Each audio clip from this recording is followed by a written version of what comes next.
I thought I knew my family until I found the bank statements hidden in my father's desk drawer. 23 years of my brother Derek getting every penny I earned, every scholarship I won, every bonus from my corporate job, all secretly funneled into his failed business ventures while I lived paycheck to paycheck believing I was helping with family emergencies. When Dad looked me in the eye and said those words that still make my blood boil, "You owe your brother everything, Scarlett," I realized my entire life had been built on lies. Before we dive into how I exposed this betrayal and got my revenge, I want to know, where are you watching from today? Have you ever discovered your family was not who you thought they were? Hit that like button if you have ever felt used by the people who should protect you most, and subscribe because this story gets so much wilder than you can imagine. Trust me, what happens next will leave you speechless. My name is Scarlett Morrison, and for 28 years I believed I was the lucky daughter in a close-knit family. I worked as a financial analyst at a major investment firm in Chicago, pulling in six figures, yet somehow I was always broke. Every month brought another emergency. Derek needed help with rent. Mom required expensive medical treatments. Dad's car broke down again. I never questioned it, because that is what families do, right? We support each other. The first crack in my perfect family facade appeared on a Tuesday morning in March. I had stopped by my childhood home to drop off grocery money for Mom when I noticed Dad's office door was slightly open. He had always been secretive about his finances, claiming it was boring old man stuff that would not interest me. But something caught my eye. A stack of bank statements scattered across his usually pristine desk. Curiosity got the better of me. I stepped inside, telling myself I was just tidying up, but what I saw made my stomach drop. The statements were not from Dad's usual checking account. They were from an account I had never seen before, labeled Morrison Family Trust. The numbers made no sense at first. Huge deposits that seemed to match the exact amounts of my quarterly bonuses, my tax refunds, even my small inheritance from Grandma Morrison. My hands shook as I photographed page after page with my phone. 23 years of transactions, all showing the same pattern: money coming in from sources labeled S. Morrison Contributions and going out to D. Morrison Business Investments and D. Morrison Debt Relief. The amounts were staggering. Over $400,000 of my money had been systematically stolen and given to my brother. But it got worse, much worse.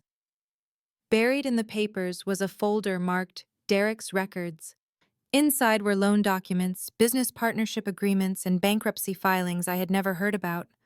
My brother, the golden child who supposedly ran a successful marketing consultancy, had actually failed at 7 different business ventures. Each time he had convinced our parents to bail him out using money they claimed was for family emergencies. The most damaging document was a handwritten note from Dad to Derek. "Scarlett will never need to know about the trust. She makes enough money that she will not miss these contributions. You deserve this support more than she does. She has always been too selfish with money, but you understand family loyalty." Selfish with money. I had given up vacations, lived in a tiny apartment, driven a 15-year-old car, all so I could help my family whenever they asked. Meanwhile, Derek was living in a luxury condo downtown, driving a BMW and taking European vacations with his girlfriend, all funded by my hard work. I spent the next 3 hours methodically photographing every document in that folder. The evidence was overwhelming. Derek had not just failed in business, he had been fraudulent. Several of the companies he claimed to own had never been properly registered. He had taken loans using fake financial statements that included my salary as collateral. He had even forged my signature on documents that made me a guarantor for debts I knew nothing about. When I finally left that house, I felt like a different person. The loving, supportive family I thought I knew was actually a criminal enterprise designed to exploit my success for Derek's benefit. Dad was not just enabling Derek's failures, he was actively stealing from me to fund them. Mom, who I had supported through every medical crisis, had been lying to my face for over 2 decades. That evening, I called Derek to test my theory. I casually mentioned that I was thinking about buying a house and might need to cut back on family contributions. His reaction was immediate and telling. "You cannot do that, Scarlett," he said, panic creeping into his voice. "Dad explained to you how important family loyalty is. You owe everything you have to this family. Without our support growing up, you never would have succeeded." There it was, the manipulation laid bare. I had not succeeded despite my family's financial struggles. I had succeeded while unknowingly funding everyone else's lifestyle. The conversation continued for 20 more minutes, with Derek becoming increasingly aggressive about my obligations to the family. He reminded me of every time they had helped me.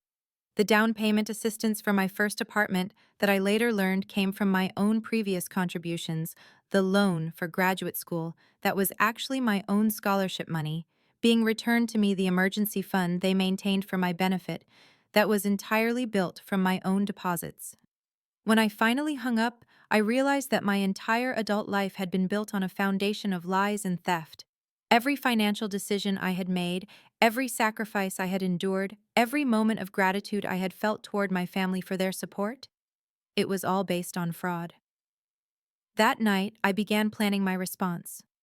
This was not just about getting my money back. This was about exposing a decades-long criminal conspiracy that had stolen my financial independence and manipulated my emotions. My family had turned my love and loyalty into weapons against me. They had made one critical mistake, though. They had stolen from a financial analyst who knew exactly how to trace money and document fraud. And I was about to show them just how expensive that mistake would be. Armed with irrefutable evidence of my family's betrayal, I knew I needed to be strategic about my next moves. Simply confronting them would give them time to destroy evidence and manipulate the narrative. Instead, I decided to document everything and build an unshakable case before making my move. My first step was securing my own finances. I immediately opened new bank accounts at a different institution and rerouted my direct deposit. I changed all my passwords, updated my contact information with HR, and made sure my family could no longer access any of my financial information. Then I hired Marcus Rodriguez, a forensic accountant who specialized in family financial fraud. Marcus was a godsend. Within a week, he had traced the money trail back to its origins and discovered that the fraud was even more extensive than I had initially realized. The Morrison Family Trust was not just stealing my current earnings. It had been set up when I was 18 and starting college, meaning my family had been planning this exploitation from the moment I showed academic and professional promise. "Scarlett, this is one of the most systematic cases of financial elder abuse I have ever seen," Marcus told me during our second meeting. "Except in this case, you are not the elder being abused. You are the high-earning family member being systematically exploited by multiple relatives working together." The forensic analysis revealed additional shocking details. My parents had been claiming me as a dependent on their taxes for years after I had moved out, collecting credits and deductions they were not entitled to. They had opened credit cards in my name when I was 19, using my social security number and forging my signature. Derek had been listed as a co-owner on investment accounts that were funded entirely with my money. But the most devastating discovery was that my family had been actively sabotaging my attempts to build wealth. Every time I had tried to invest money or save for major purchases, they would create an emergency that required me to liquidate my savings. They had been systematically preventing me from accumulating wealth, so I would remain financially dependent on them, which was ironic, since they were actually financially dependent on me. Armed with Marcus's analysis, I decided it was time for the first phase of my counterattack. I would not confront my family directly. Instead, I would let them reveal their true nature through their own actions. I crafted a carefully worded email to my parents and Derek explaining that I had received some concerning information about my credit report and needed to review all family financial arrangements immediately. I requested copies of any documents that included my name, social security number, or signature, and announced that I would be temporarily suspending all financial contributions until I could sort out these credit issues. The response was swift and exactly what I expected. Within 2 hours, I received a furious phone call from Dad. "What the hell is this nonsense about credit problems?" he shouted. "You are being selfish and paranoid. This family has sacrificed everything for your success, and this is how you repay us." "I am just trying to protect my credit, Dad," I replied calmly. "If there are no problems with our financial arrangements, then providing the documentation should be easy." "You do not need documentation. You need to remember your obligations to this family. Derek has been struggling, and your mother's medical bills are not going to pay themselves." The conversation escalated quickly. Dad accused me of being ungrateful, selfish, and mentally unstable. He threatened to cut me out of the family if I continued with this ridiculous investigation. He even suggested that I was having a breakdown and should seek psychiatric help. But the most revealing moment came when he said the words that would ultimately destroy him. "You owe your brother everything, Scarlett. Everything you have, everything you have achieved is because this family invested in you first. Derek deserves that support back, and if you cannot see that, then you are not the daughter we raised." I recorded that entire conversation, of course. Marcus had advised me to document every interaction, and my phone's recording app had been running from the moment Dad called. Derek's response was even more illuminating. Instead of calling, he showed up at my apartment that evening using the spare key I had given my parents years earlier. I found him in my living room when I came home from work, sitting on my couch like he owned the place. "We need to talk," he said, his voice tight with barely controlled anger. "Actually, we do," I replied, pulling out my phone to start recording. "But first, I need that key back." What followed was a 45-minute conversation that revealed the depth of Derek's entitlement and the family's coordinated manipulation.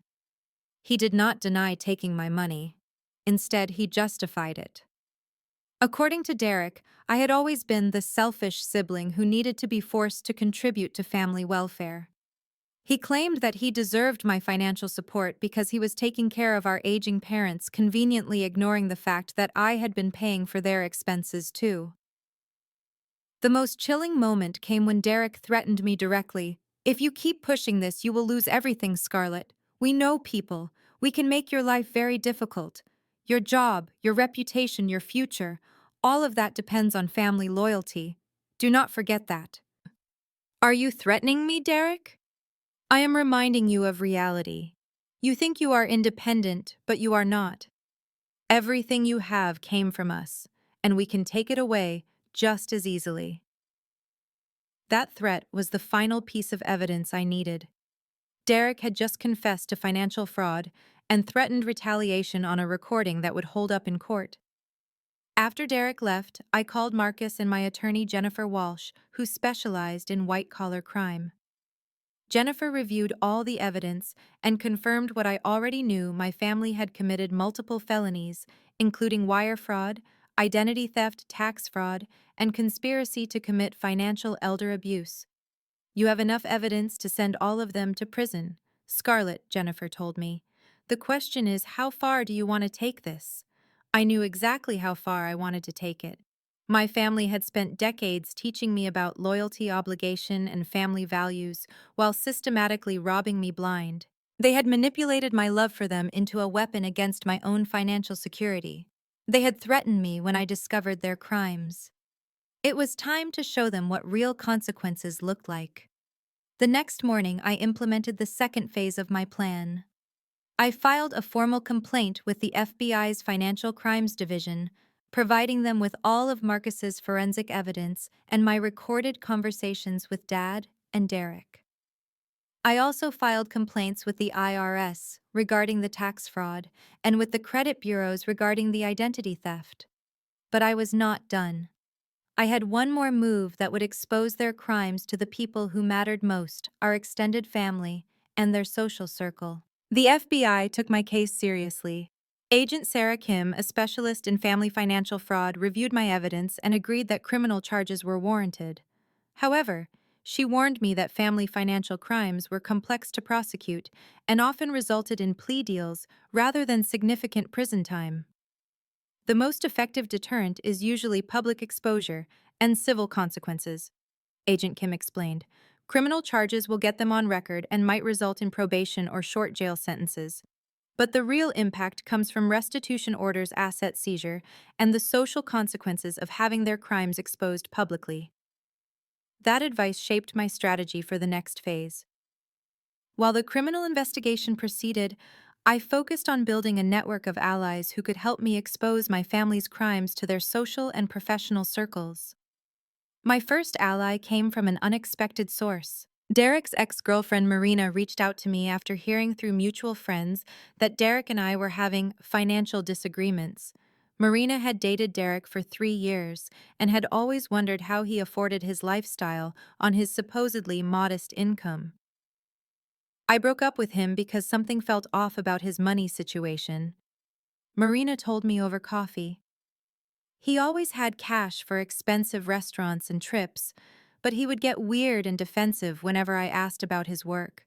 Plus, he was obsessed with you, always talking about how much you owed the family and how grateful you should be. Marina became a valuable ally because she had inside knowledge of Derek's spending habits and social circle. She introduced me to two other ex-girlfriends who had similar stories. Each woman described a pattern of Derek using money to impress them while making strange comments about family obligations and sibling rivalry. More importantly, Marina knew about Derek's current girlfriend, Rebecca, who worked as a marketing director at a major corporation. Marina suspected that Derek was planning to propose using money that was not legitimately his. Rebecca is a good person who has no idea she is dating a fraud, Marina explained. She deserves to know the truth before she gets legally entangled with him. Through Marina's network, I learned that Derek had been presenting himself as a successful entrepreneur to Rebecca's family and friends. He had even claimed to be considering investing in Rebecca's brother's startup, using money he had no right to spend.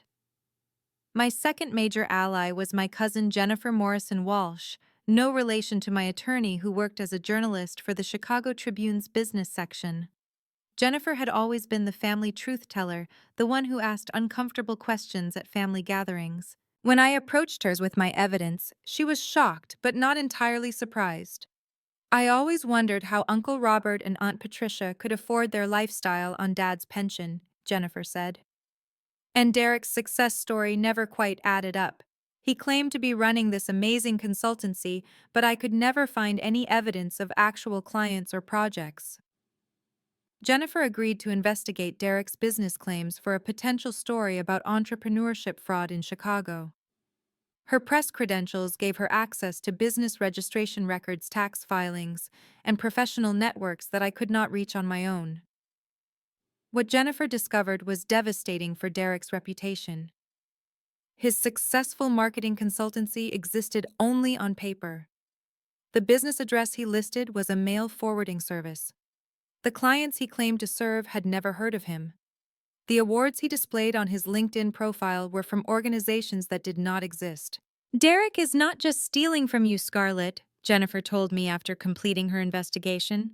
He is running a complete fraud operation. He has been using your financial success to legitimize himself with potential business partners, romantic interests, and even landlords.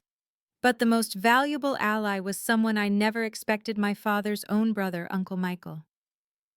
Uncle Michael had always been the successful sibling in my father's generation. He built a construction company from nothing and retired wealthy at 62. He had also always been critical of how Dad handled money and raised his children. When I approached Uncle Michael with my evidence, his reaction was immediate and decisive. "I knew Robert was jealous of your success, but I never imagined he would stoop to theft," Uncle Michael said, reviewing Marcus's forensic analysis. "This explains so much about the family dynamics over the past few years." Uncle Michael revealed that Dad had been approaching him regularly for business loans and investment opportunities that he now realized were probably connected to Derek's failed ventures. Uncle Michael had always refused these requests because Dad could never provide concrete business plans or collateral. "Your father has been living beyond his means for years, and I suspected he was being supported by someone," Uncle Michael continued. "I just assumed it was Derek's business success. I never imagined it was actually your money being stolen." Uncle Michael's support was crucial because he carried weight with the older generation of our extended family. When he spoke, aunts, uncles, and family friends listened. He offered to help me expose the truth to our broader family network, ensuring that Dad and Derek could not manipulate the narrative or claim that I was the one causing family problems. The turning point came during our family's traditional Easter gathering. I had initially planned to skip the event, but Uncle Michael convinced me to attend as part of our strategy. They are expecting you to hide in shame and isolation, he argued. Instead, you should face them publicly. Let them try to defend their actions in front of the whole family. The Easter gathering was held at my parents' house, the same house where I had discovered the evidence of their crimes just 6 weeks earlier. As I walked through the door, I could feel the tension immediately. Dad and Derek exchanged glances, clearly prepared for some kind of confrontation, but I did not confront them directly. Instead, I spent the afternoon casually talking to relatives about my financial planning efforts. I mentioned that I was working with a forensic accountant to review my investment history and had discovered some interesting irregularities in my family's financial arrangements. The conversations were illuminating. Several relatives mentioned that they had always been impressed by Derek's business success and had even considered investing with him. Others commented on how generous I was to support my parents so extensively, not realizing that I had been unaware of the extent of my contributions. The breakthrough moment came when my cousin Sarah mentioned that Derek had recently approached her husband about a business partnership that would require a significant cash investment. Derek said he could match any investment dollar for dollar because he had access to family money, Sarah told me. He made it sound like you were backing his ventures. That was the moment I realized Derek was not just stealing from me. He was using my money to legitimize himself for new fraud opportunities. He was planning to expand his criminal operation using my financial reputation as collateral. After the Easter gathering, I knew I had built enough of an alliance network to move to the next phase of my plan. I had evidence, I had witnesses, I had family support, and I had professional backing from journalists and law enforcement. It was time to execute the plan that would expose my family's crimes publicly and force them to face real consequences for their decades of manipulation and theft.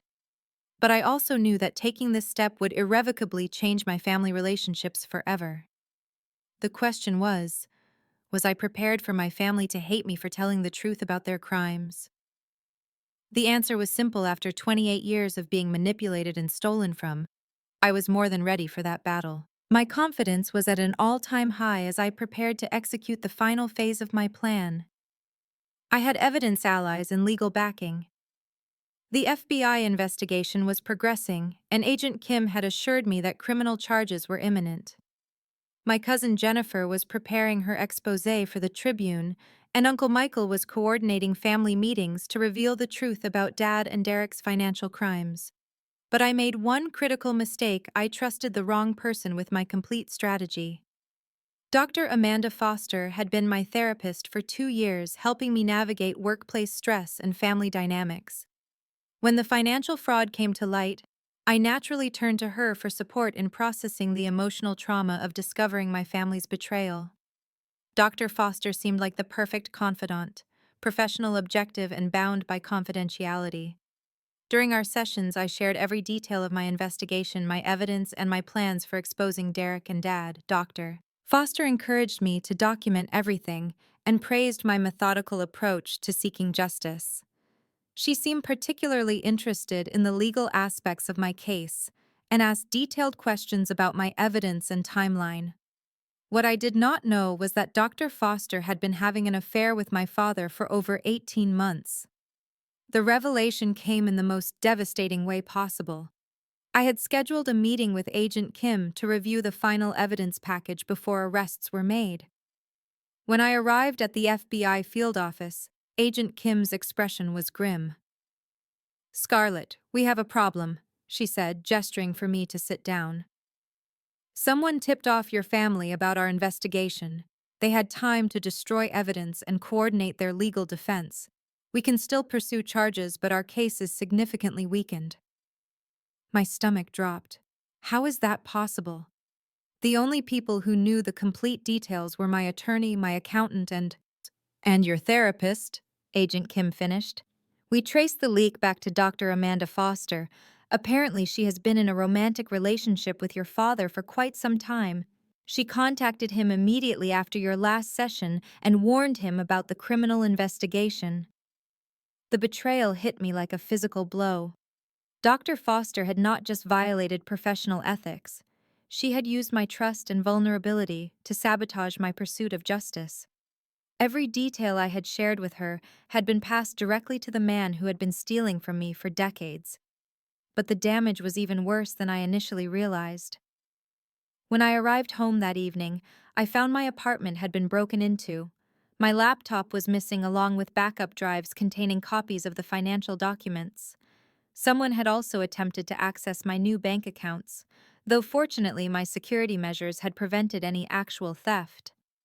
Derek called me that night and his tone was triumphant. "Did you really think you could outsmart this family, Scarlett?" he taunted. "We have been working together for decades. You are just one person with delusions of independence. We know everything you are planning, and we are always 3 steps ahead." The next few days were a nightmare.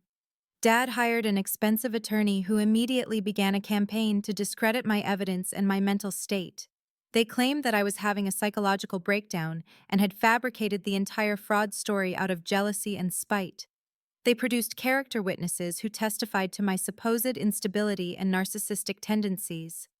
Worse, they had used Dr. Foster's session notes to build a profile of my psychological vulnerabilities. They knew exactly which buttons to push to make me appear unstable and vindictive. Dad's attorney filed a restraining order claiming that I had been harassing and threatening the family. Derek filed a defamation lawsuit arguing that my accusations were damaging his business reputation. Most devastatingly, they had somehow obtained copies of my recorded conversations with Dad and Derek. Dad's attorney claimed these recordings were illegally obtained and violated wiretapping laws. They filed motions to have all my evidence excluded from any legal proceedings. The criminal case began to fall apart. Agent Kim explained that while she still believed my claims, the destruction of evidence and legal challenges made prosecution extremely difficult. Family financial crimes are hard to prove under the best circumstances, she told me. When the defendants have advance warning and expensive legal representation, it becomes nearly impossible. The FBI will continue investigating, but I want you to understand that criminal convictions are unlikely. Even my family allies began to waver. Uncle Michael remained supportive, but other relatives started questioning whether I might be mistaken about some of the details. Dad and Derek had crafted a narrative that portrayed me as a successful but mentally unstable daughter who was lashing out at family members who had sacrificed for her success. "Maybe you misunderstood some of the financial arrangements," my aunt suggested during a phone call. "Your father loves you, Scarlett. He would never deliberately hurt you. Perhaps there is a reasonable explanation for all of this." The worst betrayal came from my cousin Jennifer. The Tribune killed her story about Derek's business fraud, claiming they could not verify enough details to meet publication standards. Jennifer apologized, but explained that her editors were concerned about potential lawsuit from Derek's legal team. "I believe you, Scarlett, but I cannot stake my career on a story that might not hold up in court," Jennifer said. "Maybe you should consider family mediation instead of pursuing this publicly." By the end of that week, I felt more isolated than ever. My evidence had been discredited, my allies had abandoned me, and my family had successfully painted me as an unstable person seeking attention through false accusations. Derek and Dad were not just avoiding consequences, they were positioning themselves as the victims of my supposedly malicious campaign. The breaking point came when I received a letter from Derek's attorney demanding that I publicly apologize for my false accusations and pay Derek $50,000 in damages for harm to his reputation and business prospects. The letter threatened additional legal action if I did not comply within 30 days. That night, sitting in my apartment with empty spaces where my stolen evidence used to be, I seriously considered giving up. Maybe everyone was right.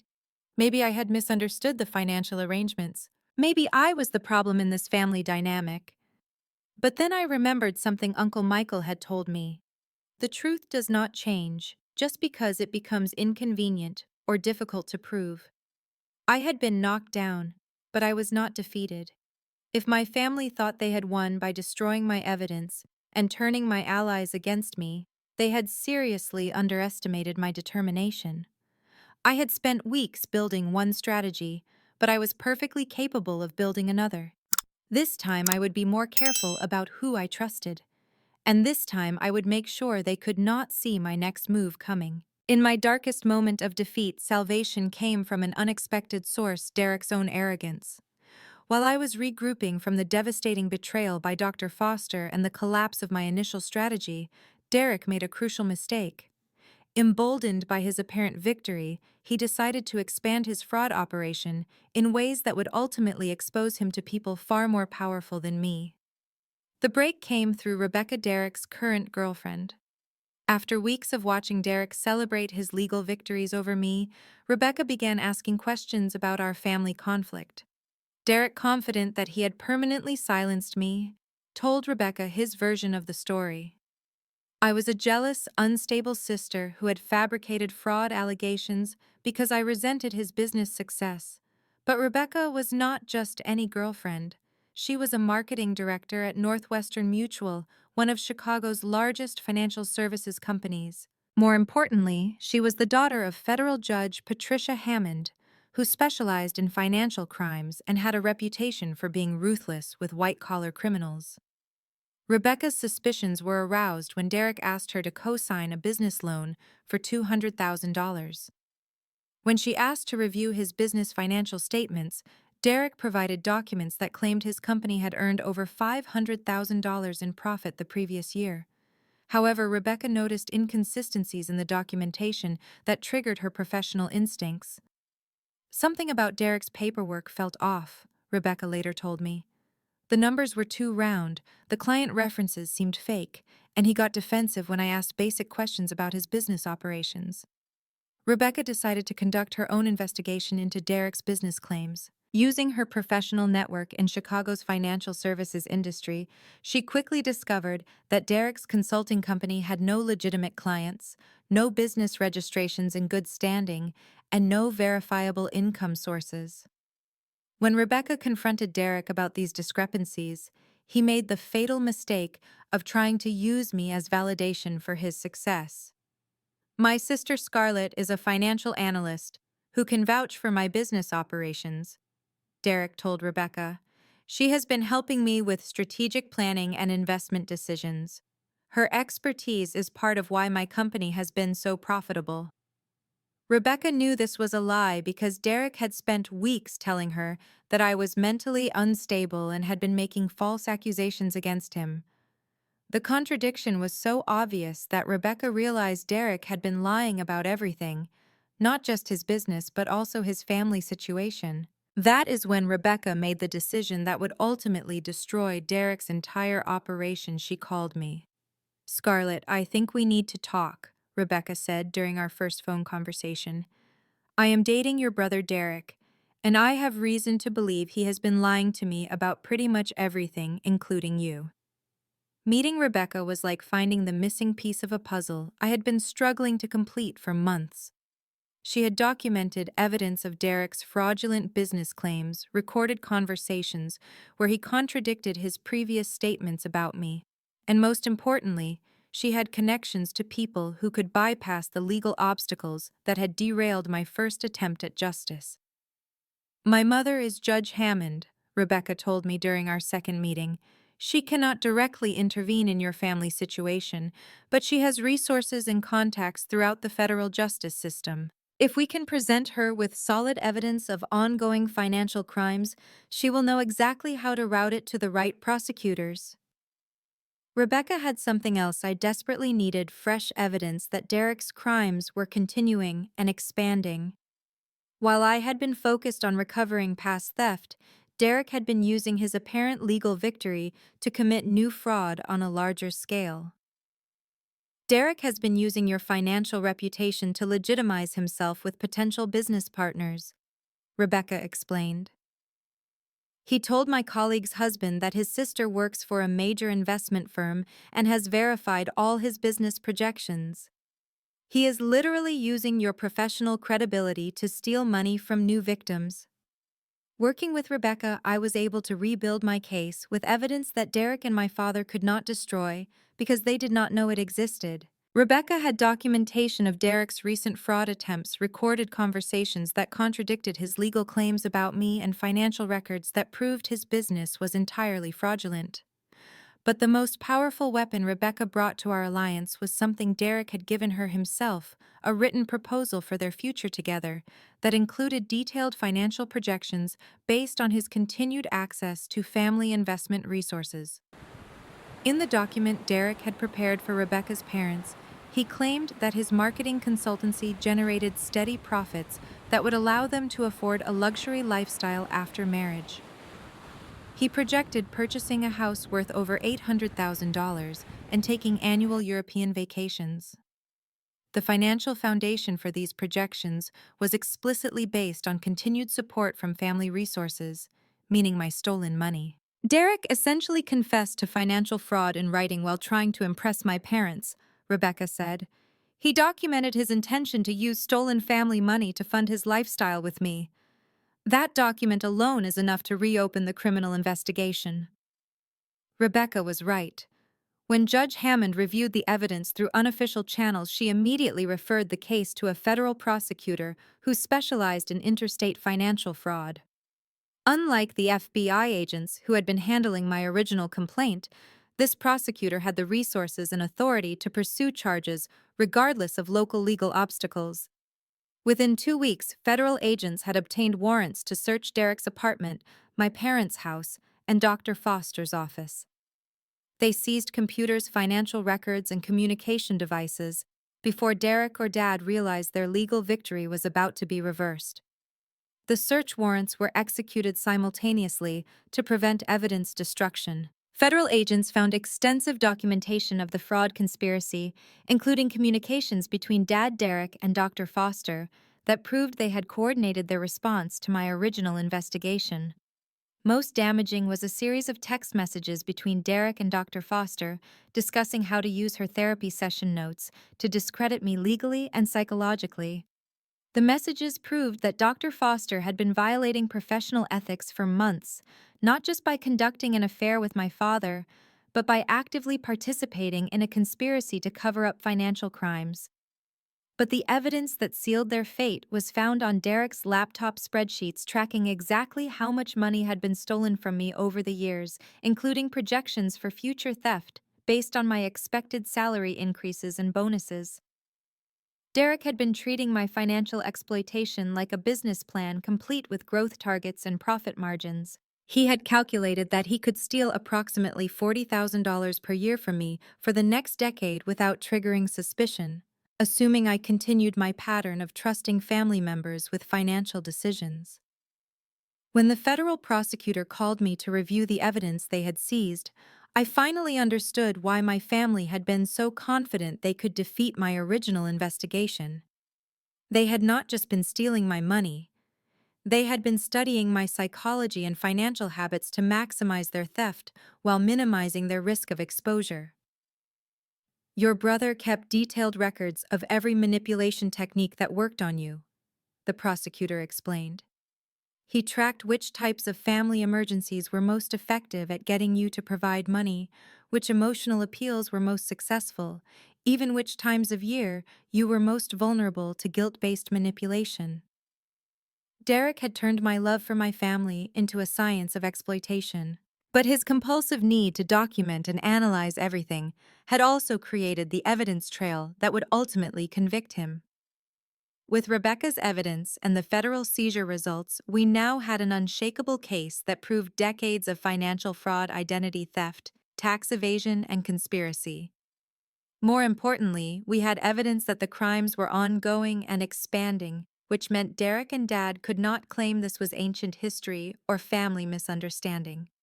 The federal prosecutor offered me a choice: pursue maximum criminal penalties that could result in significant prison sentences, or negotiate a plea agreement that would guarantee restitution and some jail time while avoiding a lengthy trial process.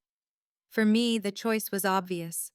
After months of being told I was crazy, vindictive, and mentally unstable, I wanted the full truth exposed in open court, where everyone could see exactly what my family had done to me. I want a trial, I told the prosecutor. I want every detail of their crimes made public record.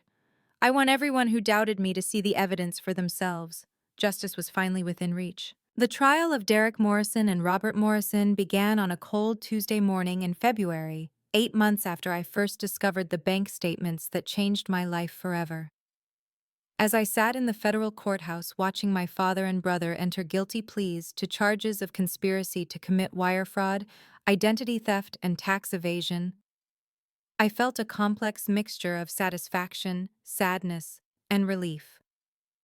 The plea hearing lasted 3 hours, during which the prosecutor read a detailed summary of their crimes into the public record. Every dollar stolen, every document forged, every lie told, all of it became official court record that would follow them forever. Derek received 36 months in federal prison plus 5 years of supervised probation. Dad received 18 months plus 3 years of probation. Both were ordered to pay full restitution of $673,000 plus interest and penalties. Dr. Foster lost her psychology license and received 2 years of probation for her role in the conspiracy. But the financial restitution, while important, was not the most satisfying part of their punishment. What truly gave me closure was watching their social and professional reputations crumble in real time. The Chicago Tribune ran Jennifer's story after all once the criminal convictions made it legally safe to publish. The headline read, "Local Family's Decade-Long Financial Fraud Scheme Exposed by Victim's Determination." The article included details about Derek's fake business operations and Dad's systematic theft from his own daughter. Rebecca's mother, Judge Hammond, made sure the story was picked up by legal trade publications, ensuring that every attorney and financial professional in Chicago would know about Derek's fraudulent business claims. Derek's LinkedIn profile, once full of fake achievements and testimonials, became a cautionary tale shared in white-collar crime prevention seminars. The social consequences were equally devastating. Uncle Michael organized a family meeting where he shared the court documents with our entire extended family. The relatives who had questioned my mental state and suggested family mediation were forced to confront the documented evidence of decades of systematic fraud. Scarlett was not crazy or vindictive, Uncle Michael announced to the assembled family. She was the victim of criminal conspiracy by people who manipulated her love and loyalty for personal gain. Anyone who wants to maintain a relationship with Derek or Robert after this is welcome to do so, but they will not be doing it at family gatherings I host. The family split exactly as I had expected. About half of our relatives, led by Uncle Michael, completely cut contact with Dad and Derek. The other half maintained minimal relationships, but acknowledged that their crimes had irreparably damaged family trust. My mother's reaction surprised me. She filed for divorce from Dad before he was even sentenced, claiming that she had been unaware of the extent of his financial crimes. Whether that was true or not, I appreciated that she at least acknowledged the harm that had been done to me. "I failed to protect you from your own father," Mom told me during one of our carefully supervised visits. "I cannot undo that damage, but I can try to rebuild a relationship with you based on honesty instead of manipulation." Our relationship remains complicated, but we are working with a legitimate family therapist to address the decades of dysfunction that made Derek and Dad's crimes possible. The most unexpected consequence of the trial was how it transformed my professional life. My systematic documentation of financial fraud and my successful collaboration with federal investigators caught the attention of several law enforcement agencies. I received job offers from the FBI's Financial Crimes Unit, the Securities and Exchange Commission, and 2 private firms that specialized in forensic accounting. I ultimately accepted a position as a senior forensic accountant with the Treasury Department, focusing on family financial exploitation cases. My experience as a victim gave me unique insights into how these crimes develop and how perpetrators manipulate their targets psychologically. Your case has become a training example for our agents, Agent Kim told me during my first week at Treasury. You documented everything perfectly built strategic alliances and never gave up even when the odds were against you. That combination of technical skill and personal determination is exactly what we need in this field. Working in financial crime investigation has been incredibly fulfilling. I have helped dozens of families recover from exploitation similar to what I experienced. More importantly, I have helped prosecutors understand the psychological dimensions of family financial fraud, leading to better investigations and stronger cases. But the most meaningful change in my life has been the family I have built through choice rather than biology. Rebecca and I became close friends through our shared experience of Derek's deception. She introduced me to her family, who welcomed me with the genuine warmth and respect I had never experienced from my biological relatives. Judge Hammond became an unofficial mentor, teaching me about the legal system and encouraging my career transition into financial crime investigation. Uncle Michael and I now host our own family gatherings, bringing together the relatives who prioritize honesty and mutual support over blind loyalty. These gatherings feel nothing like the tense, manipulative family dinners of my past. Instead, they are filled with genuine laughter, honest conversation, and people who celebrate each other's successes without hidden agendas. Marcus, my forensic accountant, became both a professional colleague and a close friend. We have collaborated on several major fraud cases, and his methodical approach to evidence collection continues to inspire my work. Most surprisingly, Marina, Derek's ex-girlfriend, became one of my closest allies. Her experience dating Derek had left her with trust issues around money and relationships, but working together to expose his crimes helped both of us process our experiences of being manipulated by someone we cared about. Helping you get justice felt like getting justice for myself, too, Marina told me recently. Derek made me feel crazy for questioning his money situation. Seeing him convicted for fraud validated my instincts and helped me trust myself again. Today, exactly 2 years after I found those bank statements in Dad's desk drawer, my life is completely different. I own my own home, have substantial savings for the first time in my adult life, and work in a career that gives me purpose and professional fulfillment. More importantly, I am surrounded by people who value honesty, support my goals, and would never dream of exploiting my success for personal gain.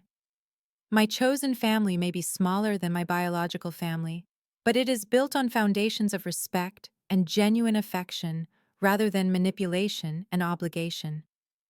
Derek will be released from federal prison next year.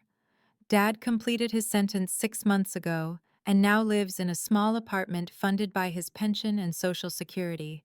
Neither has attempted to contact me since their convictions, which is exactly how I prefer it. Dr. Foster moved to another state after losing her license, but she still owes me over $40,000 in restitution that she will be paying for years to come. Every month when I receive her payment, I am reminded that actions have consequences, even for people who think professional credentials protect them from accountability. Sometimes people ask me if I regret exposing my family's crimes. They wonder if the satisfaction of justice was worth losing my biological family relationships forever. My answer is always the same. I did not lose my family by telling the truth about their crimes. I discovered that the people I thought were my family had never actually treated me like family at all. What I lost was an illusion of love and support that was actually built on exploitation and manipulation. What I gained was the freedom to build genuine relationships with people who value me for who I am, rather than what I can provide financially. I gained self-respect, financial independence, and a career that helps other people escape the same type of exploitation I endured.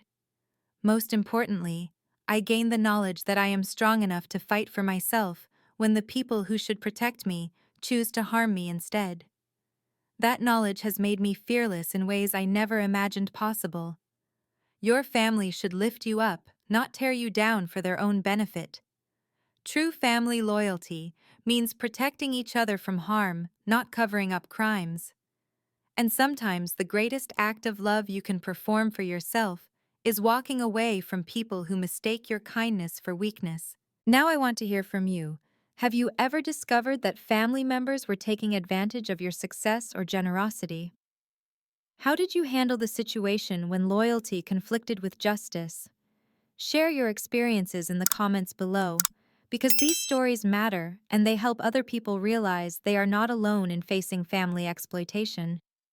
If this story resonated with you, please hit that like button to help other people find it who might need to hear this message. Subscribe for more stories about standing up to family manipulation and finding the courage to choose justice over false peace. And share this video with anyone who might be struggling with similar family dynamics, because sometimes we all need to be reminded that we deserve better treatment from the people who claim to love us. Thank you for taking this journey with me, and remember, you have the right to protect yourself from exploitation, even when it comes from family. Trust your instincts, document everything, and never let anyone convince you that abuse is acceptable because it comes wrapped in claims of love and loyalty. Your peace of mind and financial security are worth fighting for, and you are stronger than you know.